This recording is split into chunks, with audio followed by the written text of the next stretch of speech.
Before I get started on this episode, I just wanted to let you guys know that content over on the Golden State with Mates Patreon is now available to absolutely everyone through the first 2 weeks of January. So if you enjoy tuning into my podcast episodes or want to get the latest Warriors news and information through my daily Warriors newsletter, then go check it out. That'd be fantastic. I'll leave a link in the description.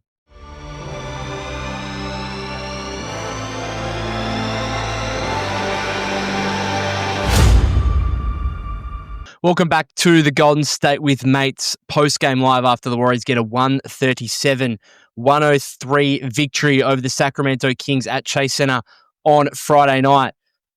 That was nice because it looked like that was going to be an awkward game tied at 84 late in the third quarter. You're like, I hate the Kings, man, because they are just a terrible team, but they've kind of got enough offensive talent with like Levine and DeRozan.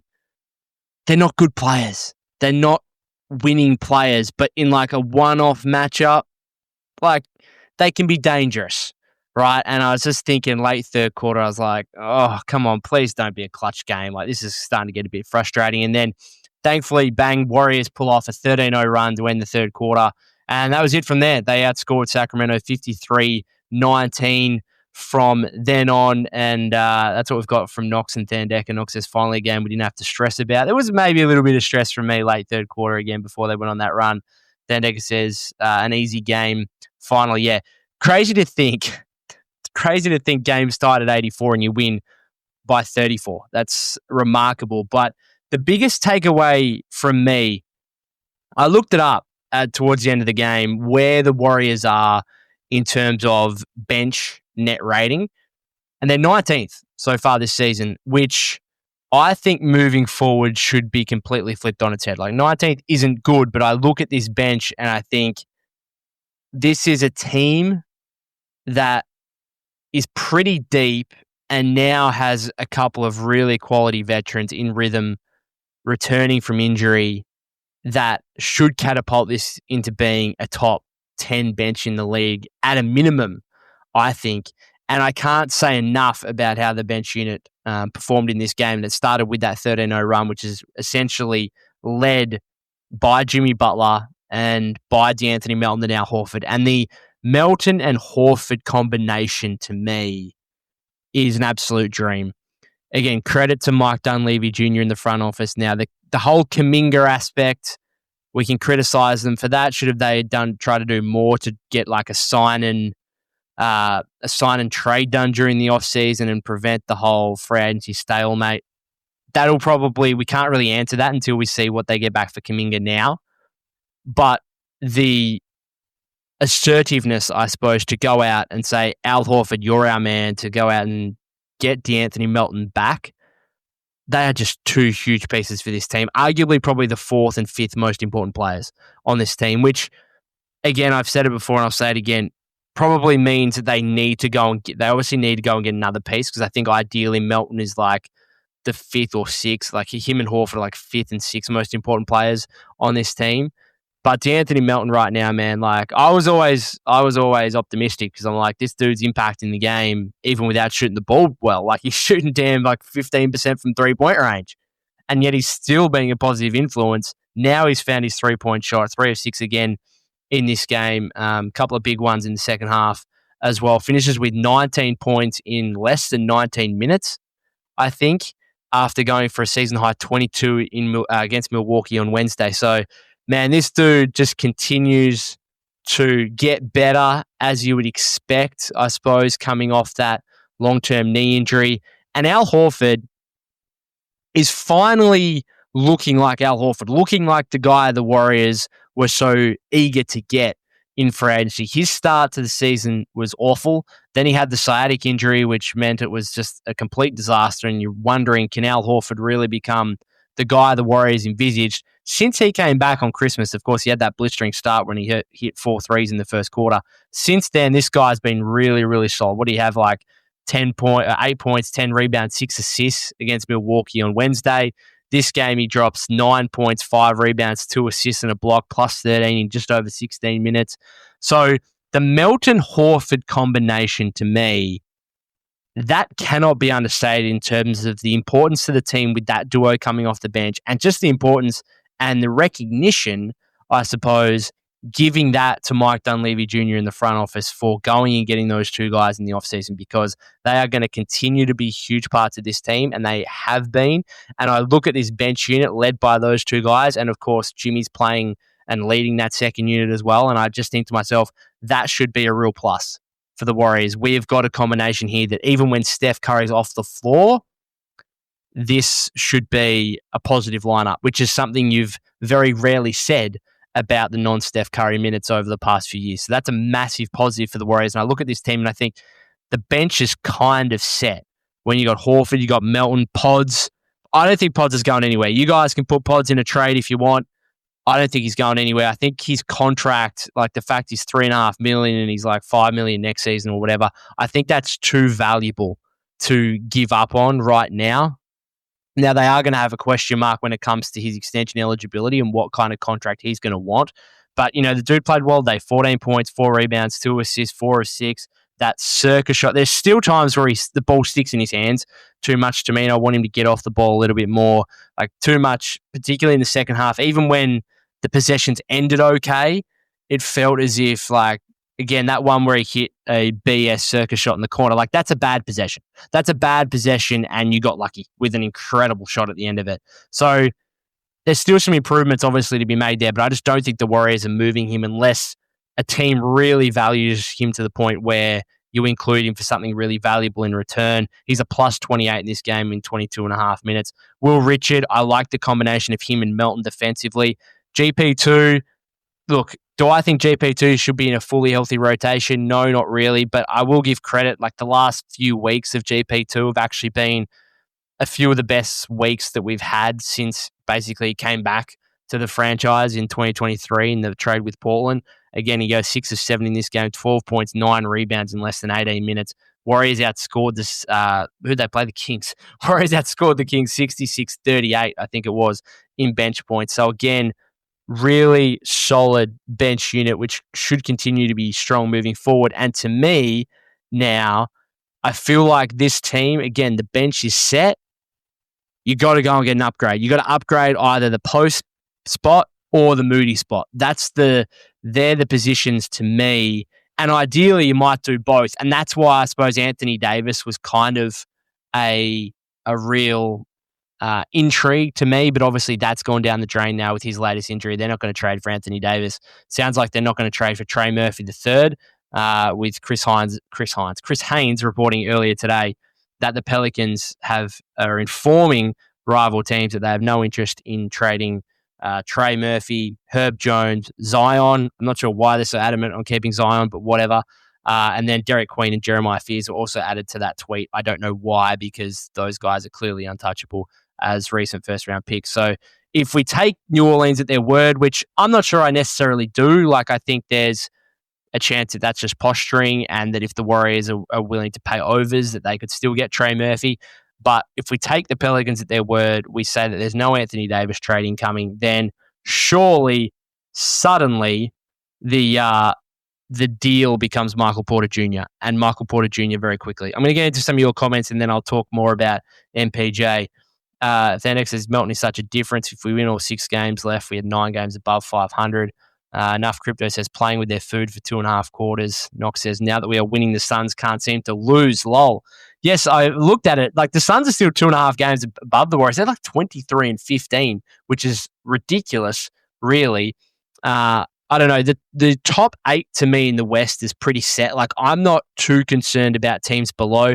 Maybe the Clippers are the one where you would think, okay, maybe they can make a run at it. They've been pretty good in recent times. Kind of makes Monday's loss hurt all the more. But looking at the standings now, the Rockets, they've lost a couple of games currently. They're only 3 games ahead of the Warriors. The Trailblazers are 2 games below the Warriors right now at 19 and 20. The Grizzlies are 4.5 games behind. The Clippers are 6 games behind. So, and then the rest we can forget about. So, to me, I'm pretty confident the Warriors will be a playoff team. Obviously, ideally, they won't go through the play-in, and ideally, I suppose they've got to get to the 7th seed, because you don't want to get to an eliminated matchup where you're the 8th seed, you've lost the 7-8 matchup, and then you've got to play the winner of the 9-10 game. That would be an absolute disaster. So there's still, we're less than halfway through the season still. Plenty of time to get things right, and hopefully they are getting things right. I'm trying to temper expectations a little bit because I do understand and realize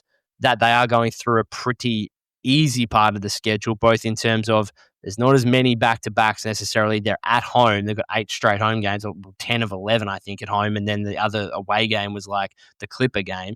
So easy schedule, again, based on being home, based on the opponent as well. They're playing some easier teams right now. So this is the part of the schedule you've really got to take advantage of. But then I suppose the optimistic aspect is they're going to make a trade in the next couple of weeks. So by the time the tougher schedule comes around, they'll, one, have more confidence because they've got their guys together now. They're finding a rhythm. They're playing better. And 2, hopefully their team will just be better from a talent standpoint because they go and make that move, to which Fendek says, can we get MPJ? To me, Michael Porter Jr. is the clear, obvious trade target right now. With AD out of the mix, with Trey Murphy III out of the mix, he's the one left where you're like, okay, the Warriors have got to go get that guy. They have to go and get him. He's averaging 26 points a game. He had quite a game today against the Clippers. I don't care. He's shooting nearly 50% from the floor, over 40% from three-point range, giving you 7-8 rebounds. He's 6'10", one of the best shooters in the league. One of the best tough shot makers in the league. You could put that guy with Jimmy Butler. Now, defensively, do you take a little bit of a step back? Yes, probably, but offensively is where the Warriors are obviously struggling a little bit right now. Obviously, they put up 137 points against the Kings. That's good, but it's Sacramento at the end of their day. I reckon I could score on their defense kind of thing. So this is where the Warriors are going to have to improve, and getting a guy like Michael Porter Jr. I'm slightly hesitant still because of the Brooklyn factor, and we know that his numbers are inflated by being a number 1 option in Brooklyn. But if he's on the Warriors, and even I was looking at his numbers today, if he's giving you what he did last season with Denver, which was 18.2 points, 7 rebounds, 2.1 assists on 50.4% from the floor and 39.5% from 3 on 6.4 attempts. If he's giving you that, great. That's perfectly fine. Now, how many picks are you willing to give up for that?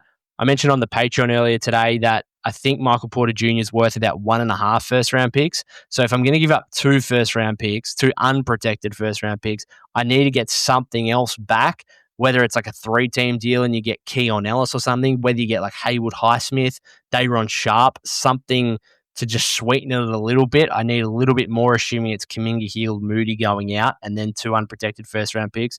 Maybe it's a 1 unprotected first-round pick and then like a top 5 protection on a second one. I don't know. But I know Draymond certainly, I don't know if you guys have seen it, but Draymond certainly stirred up the pot with a viral clip of his podcast earlier today where he suggested he was talking about MPJ, talking about him, one, from a playing standpoint, taking the jump, taking the leap over the last couple of months, but also talking about a potential trade and his belief that, hey, you get to this situation, if you're the Brooklyn Nets, Michael Porter Jr. is playing really well, you've upped his value. You would normally, in this situation, move that guy on for draft assets. But then he also, towards the end of that 2-minute clip that was on social media, he said, and again, I'm paraphrasing here, but it was basically along the lines of, we'll see what they do in the next 9 days. And everyone's listening to that thinking, 9 days? What are you talking about? It's the trade deadline's February 5. We've got nearly a month until the trade deadline. Less than a month, but it's like 3 weeks. Over 3 weeks till the trade deadline. What's 9 days got to do with it?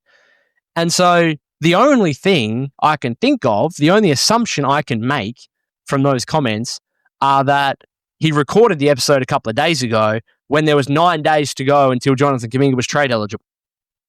Now, if that's the case, and that's why he's mentioning 9 days, does Draymond know something? Do the Warriors have a deal lined up for Michael Porter Jr.? That, to me, I'm going conspiracy theory here, but why else would he mention 9 days in regard to a Michael Porter Jr. trade? Bizarre. Seriously bizarre. And the only thing I could think of, he recorded it when there was 9 days to go. There's now 6 days to go, whatever, until JK's trade eligible. When that's the first possible point the Warriors could make a Michael Porter Jr. trade, including Jonathan Kuminga, Moses Moody, Buddy Hield, couple of firsts. I put out on social media a couple of hours ago the trade that I would do now. I'm very confused because it sounds like the Nets don't have any interest in Kuminga. However, surely they would want and potentially expiring contract in Kuminga, who has a team option for next season. Surely they would prefer that over Malik Monk or DeMar DeRozan or some player from the Kings who has more years left on their deal. So the deal I concocted up was Warriors get MPJ and Keon Ellis. The Nets get Malik Monk, Moses Moody, Buddy Hield, 2026 first and 2028 first. And the Kings get Jonathan Kuminga.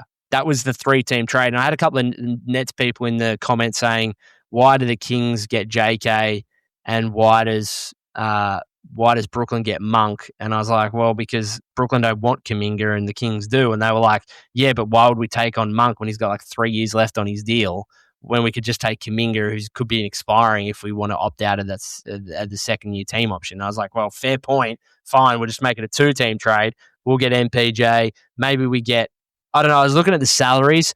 The unfortunate aspect to this, if I just get up the old Fansbo trade machine, the unfortunate aspect to this is that I believe Day'Ron Sharpe and Haywood Highsmith make an inch more than, along with Porter, than the combination of Kuminga, Hield, and Moody.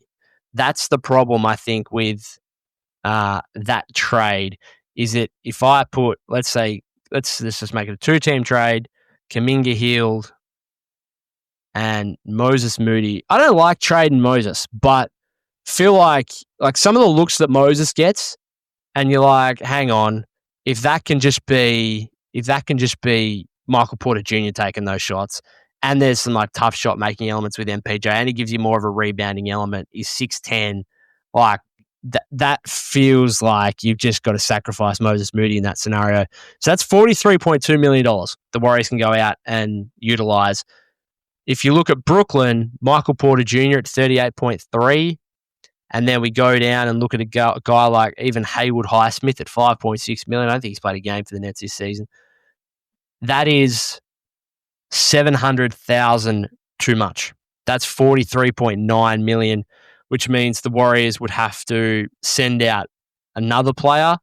Trace Jackson Davis maybe is the player I can think of. They're not going to give up Will Richard, I wouldn't have thought, although if that's what Brooklyn need, I don't think I want to do that because I think Will's value on his contract for 4 years is immense. GP2, I don't think the Warriors are going to give up GP2, to be honest. And yeah, I don't know, maybe I'm looking at Day'Ron Sharpe at 6.2 million. Again, that's not quite. You're going to have to get, I was going to say, can you give up Trace to get Day'Ron Sharpe back? No, you can't. Actually, no, you can. You can just by the skin of your teeth, I think. I think you can make that trade. It's just that you would have to. I don't know if there's enough room to then go sign a player, because if you're giving up 4 and only getting back 2, obviously that would leave you with 13 players on the roster, and you would have to go and sign a 14th player at some point. I don't know, Charles Bassey or someone from the G League, or Pat Spencer would obviously go on to a main roster spot, I should say. But he would have to get like a pair of 10-day contracts and then like sign him to a rest of season deal when it's prorated for an even shorter amount of time kind of thing. So, man, it's confusing, but we'll wait and see. Enough Crypto says, I was beginning to give up on Al. Yeah, it didn't look good early in the season. It did not look good at all, but fortunately he's come around. The shooting's coming around a little bit. I like he's doing more than just, I thought early in the season he was just so 3-point reliant, like so 3-point heavy.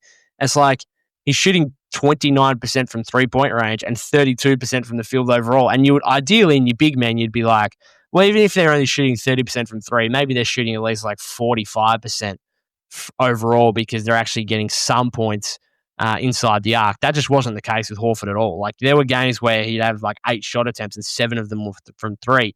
And I like the fact that he's on like not just picking and popping some of these possessions. He's kind of rolling to the rim a couple of times. Jimmy and Melton do a good job of finding him with those like just inside the paint, where he can then have those little flip floater shots that are pretty effective. And he had a couple of those today. So I like what I'm seeing from Al Horford. He looks pretty solid defensively as well. This is the kind of guy that the Warriors envisioned when they signed him, obviously, in the offseason. Steph and GP two-man game is great. Yeah, so long as there's enough floor spacing out there. I don't love like GP2 and Draymond playing a whole lot together necessarily, but they just continue to play Draymond at the 5 a heap. I don't know. It's frustrating to me. Draymond played pretty well in this game. 11, 6, and 8. 3 turnovers, but 8 assists, 3 turnovers. I can live with it. The Warriors only had 10 as a team, so they continue to be pretty good over the last 3 games in terms of turnovers.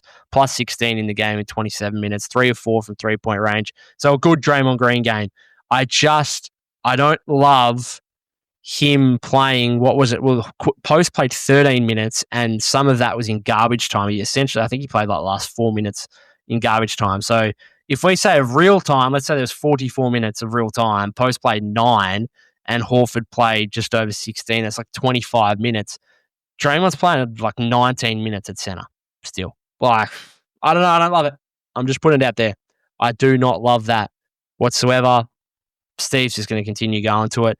The other move that Nails Connolly says, Draymond, baby. I'm assuming that's in regard to Draymond playing well. What I would say in regard to the Brooklyn trade is that Stevie Ray, who I'm sure might be listening to this, he's very big. I think he's brought it up on the podcast a couple of times. He certainly brought it up with me personally that he's very big on the Michael Porter Jr. Claxton duo and getting both of those guys and giving up Draymond as part of the process. So, for example, let's say, now I don't know what Brooklyn would do with Draymond because it's not as if Draymond's a guy that you could suddenly like increase his value like to have with Porter. Like Draymond's not going to go out there and start dropping like 25. So I don't know how that would work, but because I don't love bringing in a non-floor spacing center because I just don't think Steve Kerr is going to play them enough for it to be warranted unless Draymond's going out in the trade. So, for example, Claxton and Porter make $63.6 million. Kuminga and Draymond and Hield and Moody make a combination of 69.1, gives you enough room to get Haywood Highsmith back as well in the trade. Now, all of a sudden, you're talking about, again, it's a 7-player trade, but it works out perfectly from a salary standpoint. Kuminga, Draymond, Hield, Moody for Porter Jr., Claxton, Highsmith, and obviously the Warriors give up a couple of unprotected first-round picks. Maybe even more. They might have to even give up more for both Porter Jr. and Claxton. I don't know. I know Stevie wouldn't mind that. I'm not totally against it. I just don't think the Warriors are giving up Draymond Green for a combination of Porter Jr. and Claxton. I don't think that's happening. Steve says, don't trade for Zion. He can't stay out of trouble with OnlyFans models. Yeah, it's weird stuff with Zion. But I watched him today. I was a bit of a sicko. I watched the Pelicans-Wizards game today, out of all games before the Warriors won. And Zion played pretty well. And our boy Trey Murphy III was excellent as well. Man, that dude has a shot. Like, he's just pulling up from well beyond the three-point line and cashing. It's like, that dude would look good on the Warriors. But so would Michael Porter Jr., to be fair. Zermunk says, Blazers have like one of the easiest schedules remaining. They played all their toughest games early in the season. Scary stuff for us in the standings. We're just going to keep on winning. Just keep on. Let's, I know it's only halfway through the season. Let's have a look at what the strength of schedule looks like on, Tankathon or whatever comes up with that. Because it would be interesting to see what it looks like from a Warrior standpoint. So, remaining schedule strength. Portland, you are right, has the easiest remaining schedule, right? So their opponents right now are 0.47, essentially. So under 500, obviously. The Warriors have the third most difficult schedule behind Oklahoma City and Denver. Golden State's teams left have a combined .52 winning percentage right now. Looking at Phoenix, a 5th, Minnesota, a 6th, San Antonio, 7th. These are all very close, to be fair. There's not much of a difference, really, and I don't think it's really going to become too much of a factor until we get right down to the nitty-gritty, like last 10, 15, 20 games, and then it's like, all right, let's really focus in on kind of who other teams are playing. At the moment, you've still got over half of the season to go. If you're the Warriors, you're just focused on your own game, trying to win as many games as you can, because at the end of the day, like if you rattle off, what are they, 21-18 now? If you go, I'm trying to even think of what they could get to. I don't even really want to look forward, but you're probably going to have to win almost 50 games to guarantee a top 6 seed. And so that would require them to go, 39 and what? How many games have they lost? 18. 39 and 13? No. Where am I at? 29, sorry. 29 and 13. That sounds about right. 29 and 14, I suppose, over their last 43 games. That's what they'd have to do to get to 50 wins. Can they do that? Don't know. We'll see. So we open with an easy schedule. Those back-to-backs made it tough for us. Yeah, I guess so. Geez, we've lost some games we should have won. Okay, I hate to keep saying it, but man, this team should be. They're 21-18 right now. They've thrown away 5 games to me. Like they should be 26-13 right now, not 21-18. And if they're 26-13 right now, they're like, what's the West looking like? The West they'd be 3rd. Nuggets and Timberwolves are both 25-13 right now. Warriors should be right there. Man, it sucks. They've just thrown so many games away. I can't even think of many they've stolen as well, because some people will be like, oh, it's swings and roundabouts. Yes, you have some meltdowns and you lose some games you should have won, but you also win some games you should have lost. Can someone tell me like 2 or 3 games the Warriors like stole out of nowhere and shouldn't have won? I don't know. Feels like that's not a thing. They've just lost a heap of games that they should have won, and this team should be far further up the standings. Steve says a lot of tough games for us in late January to late Feb: Minnesota, Boston, San Antonio, Phoenix, Detroit, Denver. All the more reason to go out and get a guy like Michael Porter Jr. Go and make your team better, which I'm confident will happen. Like the Warriors, I'm trying to be, I said this with Stevie earlier in the week, I'm trying to be a little bit realistic and say, hey, there's a chance that the return for Kuminga just isn't good, or at least isn't good in relation to what our expectations are as fans. However, it doesn't have to be good for it to be an upgrade. Like Kuminga is a DNP right now. Therefore, anyone who can even play 10 minutes in the rotation is an upgrade. However, again, it's all relative. I think this team, to be a genuine, some kind of serious threat, has to go and get a guy like Michael Porter Jr., right? Has to get a legit third guy offensively, because right now Moody ain't it. Moody ain't it. And, post, I think ideally, someone asked me on the Patreon earlier today, like, do they need 2 starting caliber moves and like upgrade the Moody and post spot? And it's like, yeah, ideally, but like I don't think that's coming necessarily. So I don't know. Go get MPJ. And then all of a sudden we got a big starting lineup, which would be very different to what the Warriors have had in the past. With obviously, if you had Steph, Jimmy, MPJ, Draymond, post, that would be like my starting lineup, because Moody would be going out in the trade. And then your closing lineup, perhaps more importantly, would be like Steph, Melton, Jimmy, Steph, Melton, Jimmy, MPJ, Draymond. That might be your closing lineup if Steve Kerr's determined to go small ball. And at least with like a 6'10" Michael Porter Jr., your small ball is not so small anymore. Like it's still 2 guards and 3 forwards. One of the forwards is like one of the best defenders ever. The other is like, one of the others is like 6'10", and it's not like 3 or 4 guards and Draymond kind of thing. So I don't know. We'll see. April starts tough, but ends easy. I'm including the Lakers in easy. I wouldn't be, but we'll wait and see what happens with them. Berserk Mark, if I'm the Nets, though, if I see the Warriors are desperate, I would be asking for Pods, Moody, and JK +2 first. Yeah, possibly. I would then need Hayward, Highsmith, or Daron Sharp back, which would, I suppose, work for the salaries. That would be my answer to that. I just don't. I could see the Warriors. Wouldn't it be hilarious after the whole marketing incident if like Pods is again the breaking point where it's like Brooklyn like, we want Pods and we'll give you Hayward, Highsmith back, and the Warriors like, nah, we're not doing the trade now. That'd be hilarious. Berserk Mug just brought up, if I'm the Nets, I'd recreate another marketing situation and ask if the Warriors are making Pods untouchable again in negotiations. Warriors be like, yeah, we'll give you Pods, but we're taking away a first round pick. Anyway, I'm going to finish it up there, guys. Thank you very much for tuning in. The Warriors have the Atlanta Hawks on Sunday. I'll probably be back for another live stream after that. If you haven't subscribed to the YouTube channel already, that would be greatly appreciated. You can follow me at POC252. That's POK252 on X/Twitter for daily Warriors content.